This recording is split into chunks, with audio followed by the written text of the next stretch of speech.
where you been now? Then I think of asking one day.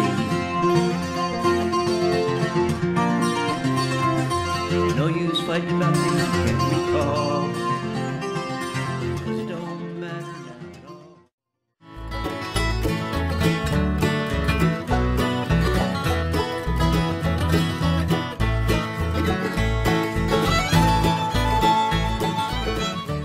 Hi, my name is Ray Naylor, and this is the Performing Songwriter. My guest today is Andy Kimbel. Good to be here. How you doing, Andy? Andy? I'm doing great. How are you? Good. We've known each other a good number of years. Good long time. Sure has. Yeah. I wanted to ask you to talk a little bit about your music, how long you've been playing, Sure. writing songs, performing. Sure. Well, I've been playing guitar for a very, very long time, to the point where I almost don't remember life without a guitar in my hand.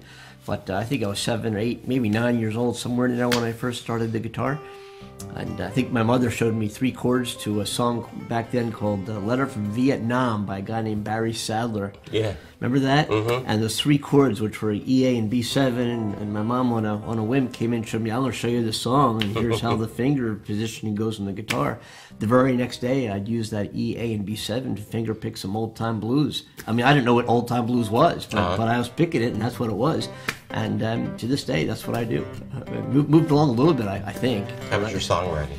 I started writing songs on the fly. I literally started writing songs in front of live audiences because I never knew a whole lot of songs. It used to frustrate a lot of people when I was playing for fun. Where I'd go to a party, pick up a guitar, and I know literally thousands of songs on the guitar, but know the first lines, maybe a half a verse, and I'd stop and everybody'd say, "Oh, Andy, come on, I've never heard you play a song all the way through." Because to me, it's about guitar playing, and pretty much the song goes how the song goes, and you play it, and you're done.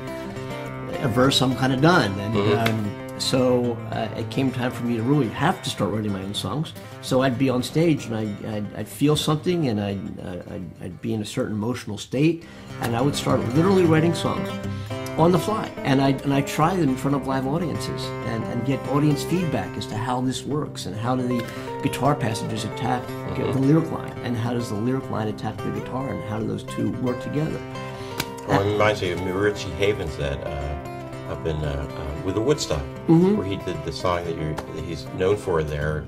He did the same thing. Is that? See, I didn't know that. I that's didn't know right. that. Yeah, I didn't know that. And it's funny because I was doing an interview, a radio interview. It was either WBAI, I think, or in New York, or WFPB. I think it was WBAI. And after I was done the interview, the host said, "Andy, wow, I'm playing. You're all over the map with so much blues and folk and tuning. You know, I see some Leo Cocky in there. I see some Luca White, some Lightning Hopkins, some Chris Smither, and Robert Johnson, and Blind Boy Fowler, and I didn't know who 80% of these people were, because I just do what I do. It's not from listening to other people. I get on stage and I just play, and I went to home from New York and called a friend of mine who was in the record distribution business, and I said, "Hey Joe, I just did this radio show, and the guy said I play a lot like, it reminds me of Lightning Hopkins and Luca White," and he said, "Yeah, I see it." And I said, "Well, I got a question. Not to sound too ignorant, but who are they?" And that day, on his way home, and we're talking cassette days, he dropped a cassette anthology of Lightning Hopkins songs, and I put it in my player, and I'm listening. I'm like, whoa. You're a very versatile person, and I'm going to read some of this so I don't forget. You've been an airline pilot, a musician, obviously. Now you're an actor and producer, and you're working on a pilot for TV. Yes. And I would tell people, I said, Andy Kimbel seems to fall into things. But maybe it's not that. Maybe you just look for things, go for it, and you get it. You know something? Here's what, it's to me, it's about being and committing and being who you are with passion. And that's what and I decided a long time ago in life that I didn't want to go through life attached to the word work. It just sounded so cumbersome to me that you'd have to go through your life work, and then you're not working anymore and you're doing whatever. I wanted to figure out a way where I could be me and get paid every day, look at the sunrise and say to myself, I'm getting paid to be Andy Kimbel. And flying is a passion. I started flying when I was 16. I was an FAA flight instructor at 19. I was an airline transport pilot at 23. And it wasn't about, oh, the paycheck and work. I was passionate about airplanes. I could be sitting here with you right now talking airplanes. Sailing is another thing. I got into sailing, and I decided that, you know, I like this better than flying. and I actually made that a career on the side. You know, I started getting involved in sailing professionally and brokering boats and helping people with their boat acquisitions. Music has been the most stable and consistent thing in my life. So I really think down under everything and all the experiences I've had in life, music has just been this constant. It's always been there, and it's been able to produce an income for me. It's something I just do and have been able to, fortunately and luckily, I guess, to be able to do pretty well in that field, and also influence others. And I think that another reason, the guitar to me is a guitar. It's a piece of wood. And it's got 6 strings. I've got a lot of them. That's what it is. A carpenter has a hammer and nails and saws. I've got a guitar. The guitar to me, much like the acting business and producing a TV show, is a vehicle to make a difference in the lives of other people. That's what this is about.